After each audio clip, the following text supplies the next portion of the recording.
Hello everyone, our own കുവൈറ്റിൻ്റെ ഏറ്റവും പുതിയൊരു ഇൻഫർമേറ്റീവ് വീഡിയോയിലേക്ക് എല്ലാവർക്കും വീണ്ടും സ്വാഗതം. ഈ വീഡിയോ നിങ്ങൾക്ക് ഉപകാരപ്പെടും എന്ന് തന്നെയാണ് ഞാൻ വിചാരിക്കുന്നത്. എനിക്കറിയാവുന്ന കാര്യങ്ങൾ നിങ്ങളുമായിട്ട് ഷെയർ ചെയ്യുന്നു. MOH റിക്രൂട്ട്മെൻറ്റ് തുടങ്ങിയതിന് ശേഷം ഒരുപാട് ഇൻഫർമേഷൻസ് പല ചാനലിൽ നിന്നായിട്ട് നിങ്ങൾക്ക് കിട്ടുന്നുണ്ട്. ഒരുപാട് പേർ ഇങ്ങോട്ട് വരാനായിട്ട് ശ്രമിച്ച് ഇവിടെ എത്തിയിട്ടുണ്ട്, ജോലിക്ക് ജോയിൻ ചെയ്തിട്ടുണ്ട്. അതുകൊണ്ട് അവരെല്ലാം കണ്ട് വളരെ സന്തോഷമുണ്ട് എനിക്ക്. കാരണം വളരെ ഫ്രീ ആയിട്ട് ഇങ്ങോട്ട് വരാനായിട്ട് കിട്ടിയ ഒരു ഓപ്പർച്യൂണിറ്റി ആളുകൾ ഉപയോഗപ്പെടുത്തി. വളരെ ലേറ്റായിട്ട് ഈ കാര്യങ്ങൾ അറിഞ്ഞ ആളുകളുണ്ട്. എന്നാൽ കുറേ പേർക്ക് സെലക്ഷൻ കിട്ടാതെയായിട്ടുണ്ട്. കുറേ പേര് അവർക്ക് പല രീതിയിലുള്ള തടസ്സങ്ങളുള്ളതുകൊണ്ട് തന്നെ അവർക്ക് അപ്ലൈ ചെയ്യാൻ പറ്റാതെയായിട്ടുണ്ട്. ഇനി സെലക്ഷൻ ആയതിനു ശേഷം ഓൺ ദ പ്രോസസ്സിങ്ങിൻ്റെ സമയത്ത് അവർക്ക് പല തടസ്സങ്ങളും നേരിട്ട് മുന്നോട്ട് പോകുവാൻ കഴിയാതെ ആയിട്ടുണ്ട്. അങ്ങനെ പല രീതിയിലുള്ള തടസ്സങ്ങൾ നേരിട്ടും എന്നാൽ ഈ തടസ്സങ്ങളെല്ലാം അതിജീവിച്ചുകൊണ്ട് കുവൈറ്റിലേക്ക് ജോയിൻ ചെയ്യാനായിട്ട് വന്ന ആളുകളുണ്ട്. ഇപ്പോഴും ആളുകൾ വന്നുകൊണ്ടിരിക്കുന്നുണ്ട്. കുറേ പേര് എൻ്റെ ഒരു ഫ്രണ്ടിൻ്റെ ഹോട്ടലിൽ ഞങ്ങൾ കഴിഞ്ഞ ദിവസം കാണാനിടയായി. കുറേ പേര് ഈ ഹോട്ടലെന്ന് പറഞ്ഞാൽ ഒരു ഹോസ്റ്റൽ പോലെ തന്നെയായി മാറിയിട്ടുണ്ട് ഇപ്പോൾ. ഒരുപാട് നേഴ്സസ്, ഏകദേശം 1000-ലധികം നേഴ്സസ് ഇപ്പോൾ കേരളത്തിൽ നിന്നും ഇന്ത്യയിൽ നിന്നൊക്കെ വന്നിട്ടുണ്ട്. മെയിനായിട്ട് ഇപ്പോൾ അവർ ഇന്ത്യയിൽ നിന്നാണ് കോൺസെൻട്രേറ്റ് ചെയ്യുന്നത്. ഇപ്പോൾ റീസെൻ്റ്ലി ലോക്കൽ റിക്രൂട്ട്മെൻറ്റ് അവർ സ്റ്റാർട്ട് ചെയ്തിട്ടുണ്ടായിരുന്നു. ലോക്കൽ റിക്രൂട്ട്മെൻറ്റിൽ വന്ന ഏറ്റവും വലിയൊരു ചേഞ്ച് എന്താണെന്ന് വെച്ചാൽ ഇപ്പോൾ അവർ മെയിനായിട്ട് കോൺസെൻട്രേറ്റ് ചെയ്യുന്നത് കുവൈറ്റിൽ ലൈസൻസ് ഉള്ള ആളുകൾക്കും അതുപോലെ തന്നെ റിലീസ് കിട്ടി മറ്റ് ഹോസ്പിറ്റലുകളിൽ ജോലി ചെയ്തുകൊണ്ടിരിക്കുന്ന ആളുകൾക്കുമാണ് അവർ പ്രയോറിറ്റി കൊടുക്കുന്നത്. ഇതിന് മുൻപ് അവർ ഫാമിലി വിസയിലുള്ള ആളുകളെ കൺസിഡർ ചെയ്യുന്നുണ്ടായിരുന്നുവെങ്കിൽ ഇപ്പോൾ അതിന് ചെറുതായിട്ടുള്ള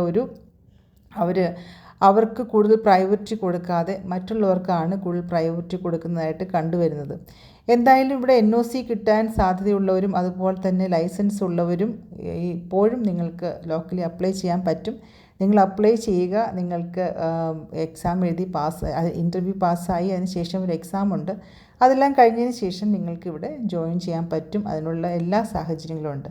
ഇനി നാട്ടിൽ നിന്ന് വരുന്ന ആളുകൾക്കുള്ള സംശയങ്ങൾക്കുള്ള മറുപടിയായിട്ട് ഒരുപാട് ചാനലുകളുണ്ട്. നിങ്ങൾക്കതൊക്കെ അവരെല്ലാം വളരെ നിങ്ങളെ ഹെൽപ്പ് ചെയ്യുന്നുണ്ട്. ഓരോ സ്റ്റെപ്പിൻ്റെ പ്രോസസ്സിങ്ങിൻ്റെ ഓരോ സ്റ്റെപ്പിലും ഓരോ കാര്യങ്ങളും പറഞ്ഞു തന്ന് ഒരുപാട് സഹായം നിങ്ങൾക്ക് കിട്ടുന്നുണ്ടെന്ന് തന്നെയാണ് വിചാരിക്കുന്നത്.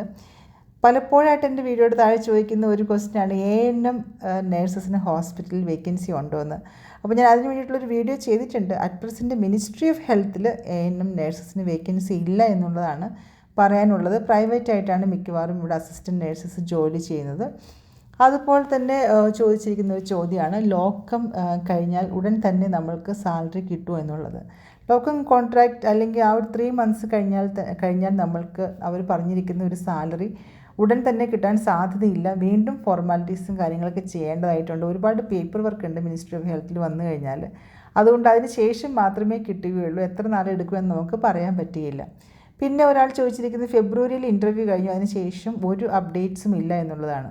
നമുക്ക് കറക്റ്റായിട്ട് എപ്പോൾ എന്ത് സംഭവിക്കുമെന്ന് പറയാൻ പറ്റില്ല എന്നുള്ളതാണ്. വെയിറ്റ് ആൻഡ് സീ എന്നുള്ളതാണ്.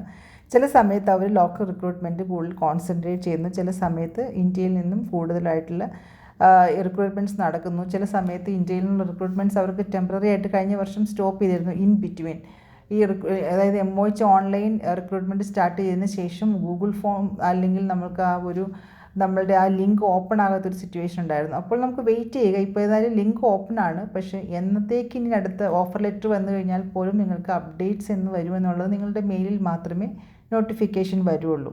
ഓഫർ ലെറ്റർ വന്നതിന് ശേഷം എന്താണ് ചെയ്യേണ്ടതെന്നാണ് പലരും ചോദിക്കാറുള്ള അടുത്ത ക്വസ്റ്റ്യൻ. ഓഫർ ലെറ്റർ വന്നു കഴിഞ്ഞാൽ നിങ്ങൾക്ക് മെഡിക്കൽ ചെയ്യാം. മെഡിക്കൽ ഫിറ്റ്നസ് സർട്ടിഫിക്കറ്റ് എല്ലാം എടുത്തതിന് ശേഷം നിങ്ങൾക്ക് അതിൻ്റെ റിപ്പോർട്ട് അയച്ചു കൊടുക്കാം. പണ്ടത്തെ ഒരു രീതിയിലല്ല ഇപ്പോൾ ആളുകൾ ചെയ്യുന്നത്. നേരത്തെ വിസയെല്ലാം വന്നതിന് ശേഷം മാത്രമായിരുന്നു നമ്മൾക്ക് മെഡിക്കൽ എടുക്കാൻ പറ്റുമായിരുന്നുള്ളൂ. പക്ഷേ എന്നാൽ ഇപ്പോൾ മെഡിക്കൽ ചെയ്ത് ഫിറ്റ്നസിൻ്റെ സർട്ടിഫിക്കറ്റും അതുപോലെ തന്നെ പാസ്പോർട്ട് കോപ്പിയും അയച്ചു കൊടുത്താൽ വിസ പ്രോസസ്സിങ് സ്റ്റാർട്ട് ചെയ്യുന്നതാണ്. പിന്നെ സർട്ടിഫിക്കറ്റ് അറ്റസ്റ്റേഷൻ്റെ കാര്യം ഒരുപാട് പേരെന്നോട് ചോദിക്കുന്നുണ്ട്. ഇപ്പം നമ്മൾ ഒമാനിൽ വർക്ക് ചെയ്ത ആളുകൾ, സൗദിയിൽ വർക്ക് ചെയ്ത ആളുകൾ, ഇങ്ങനെയുള്ള ആളുകളുടെ സർട്ടിഫിക്കറ്റ്, എക്സ്പീരിയൻസ് സർട്ടിഫിക്കറ്റ് എവിടെ നിന്നാണ് അറ്റസ്റ്റ് ചെയ്യേണ്ടതെന്നാണ് അവർ ചോദിക്കുന്നത്. നമ്മൾ ഏത് രാജ്യത്താണോ വർക്ക് ചെയ്തുകൊണ്ടിരുന്നത് ആ രാജ്യത്തുള്ള എംബസിയാണ് ശരിക്കും അത് അറ്റസ്റ്റ് ചെയ്യേണ്ടത്. അപ്പോൾ അവിടെ വെച്ച് അറ്റസ്റ്റ് ചെയ്യാൻ പറ്റാതെ നിങ്ങൾ നാട്ടിലേക്ക് വന്നിട്ടുണ്ടെങ്കിൽ ഏതെങ്കിലും ഒരു മാർഗ്ഗം മുഖേന നിങ്ങൾക്ക് അറ്റസ്റ്റ് ചെയ്യാൻ പറ്റുന്നുണ്ടെങ്കിൽ നല്ല കാര്യം. അല്ലെങ്കിൽ ചിലപ്പോൾ ആ ഒരു എക്സ്പീരിയൻസ് നിങ്ങൾക്ക് മിസ്സായി പോകും എന്നുള്ളതാണ് ഒരു കാര്യം. പിന്നെ ഗ്യാപ്പ് പ്രശ്നം ഉണ്ടോ എന്ന് പലരും ചോദിക്കുന്നുണ്ട്. ഗ്യാപ്പ് എന്ന് പറഞ്ഞാൽ ഇത്ര നാളും ഗ്യാപ്പ് അത്ര ഒരു 2 to 3 years ഗ്യാപ്പ് അവർ കൺസിഡർ ചെയ്യുന്നില്ലായിരുന്നു. ഒരുപാട് പേര്, എനിക്കറിയാവുന്നവർ ഒരുപാട് പേരെ സെലക്ട് ചെയ്തിട്ടുണ്ട്. 4 years ഗ്യാപ്പുള്ള ആളുകൾ പോലും ഇവിടെ വന്നിട്ടുണ്ട്. പക്ഷേ ഇപ്പോൾ ഒരുപാട് കാൻഡിഡേറ്റ്സ് ഉള്ളതുകൊണ്ട് തന്നെ മോർ എലിജിബിൾ ആയിട്ടുള്ള ആളുകളെ തന്നെയായിരിക്കും മിനിസ്ട്രി ഓഫ് ഹെൽത്ത് സെലക്ട് ചെയ്യുന്നത്. അതുകൊണ്ട് തന്നെ നമുക്ക് ഉറപ്പിച്ച് പറയാൻ പറ്റില്ല ഗ്യാപ്പ് ഒരു പ്രശ്നമാണോ ഇല്ലയോ എന്നുള്ളത്. നിങ്ങൾക്ക് അപ്ലൈ ചെയ്ത് വെയിറ്റ് ചെയ്യാം എന്നുള്ളത് മാത്രമേ പറയാൻ പറ്റുള്ളൂ. അതുപോലെ തന്നെ ഇപ്പോൾ ഗൂഗിൾ ഫോം പലർക്കും വർക്ക് ചെയ്യുന്നില്ല. അപ്പോൾ അവർക്ക് മെയിൽ ചെയ്യുക. അവർ മൈക്രോസോഫ്റ്റിൻ്റെ ഒരു ഫോം അയച്ചു തരുന്നതായിരിക്കും. നിങ്ങൾക്ക് അത് വെച്ച് കണ്ടിന്യൂ ചെയ്യാൻ പറ്റും. അപ്പോൾ കുവൈറ്റിലേക്ക് വരുന്ന നഴ്സസ് നിങ്ങൾക്ക് ബേസിക് ആയിട്ടുള്ള ആവശ്യമായിട്ടുള്ള എല്ലാ കാര്യങ്ങളും കയ്യിൽ കരുതുക എന്നുള്ളതാണ് ഇപ്പോൾ എനിക്ക് പറയാനുള്ളത്. കാരണം ഇപ്പോൾ നേരത്തെ ഒരു 150 to 200 KD നിങ്ങളുടെ കയ്യിൽ കരുതിയാൽ മതി എന്നായിരുന്നു ഞാൻ പറഞ്ഞത്. നിങ്ങൾക്ക് പറ്റുവാണെങ്കിൽ കുറച്ചും കൂടെ ക്യാഷ് നിങ്ങളുടെ കയ്യിൽ കരുതുന്നതായിരിക്കും നല്ലതെന്ന് ഞാൻ തോന്നുന്നു. കാരണം സാലറിയുടെ കാര്യത്തിൽ അല്പം ഡിലേ വരുന്നുണ്ട്. കാരണം പല ഫോർമാലിറ്റീസോട് ചെയ്യാനുള്ളതുകൊണ്ട് തന്നെ. അപ്പോൾ നിങ്ങൾക്ക് പറ്റുവാണെങ്കിൽ കുറച്ചും കൂടെ പണമൊക്കെ കയ്യിൽ കരുതുക. നല്ല രീതിയിലുള്ള ഷൂസും അതുപോലെ തന്നെ നിങ്ങൾക്ക് യൂണിഫോം ഒക്കെ എല്ലാം നല്ല രീതിയിലുള്ളത് തന്നെ സ്റ്റിച്ച് ചെയ്തുകൊണ്ട് വരിക. നിങ്ങൾക്ക് ഒരു പക്ഷേ ഇവിടെ വന്നതിന് ശേഷം നിങ്ങൾക്ക് മനസ്സിലാകും മറ്റുള്ളവരുടെ യൂണിഫോം ഒക്കെ ആയിട്ട് നിങ്ങൾ കമ്പയർ ചെയ്യുമ്പോൾ ഒരു പക്ഷേ നാട്ടിലെ ഒരു പാറ്റേൺ രീതികൾ ഞാനൊരു വീഡിയോ ഇട്ടിട്ടുണ്ട് എങ്ങനെയാണ് അതിൻ്റെ പാറ്റേണും കാര്യങ്ങളും ഒക്കെ. അപ്പോൾ ഒന്നും അല്ലെങ്കിൽ അതുപോലെ സ്റ്റിച്ച് ചെയ്യാം, അല്ലെങ്കിൽ ഇവിടെ വന്നതിന് ശേഷം നമുക്ക് സ്റ്റിച്ച് ചെയ്യാം. പക്ഷേ ഇവിടെ കുറച്ച് എക്സ്പെൻസീവാണ്. അതുകൊണ്ട് തന്നെ നാട്ടിൽ നിന്ന് നല്ല മെറ്റീരിയലിൽ സ്റ്റിച്ച് ചെയ്ത് കൊണ്ടുവരിക. പിന്നെ എന്താണ് പറയുക, ഇവിടെ വന്നതിന് ശേഷം നിങ്ങൾക്കെല്ലാം നെക്സ്റ്റ് ഡേയിൽ ഡ്യൂട്ടിക്ക് ജോയിൻ ചെയ്യണം എന്നുള്ളത് എല്ലാവർക്കും തന്നെ ഇപ്പോൾ അറിയാവുന്ന ഒരു കാര്യമാണ്. ഒരു മാസമൊക്കെ നിങ്ങൾക്ക് മോർണിംഗ് ഡ്യൂട്ടി ആയിരിക്കാം. അതിനുശേഷം ഈവനിങ് ഷിഫ്റ്റ് സ്റ്റാർട്ട് ചെയ്യാൻ സാധ്യതയുണ്ട്.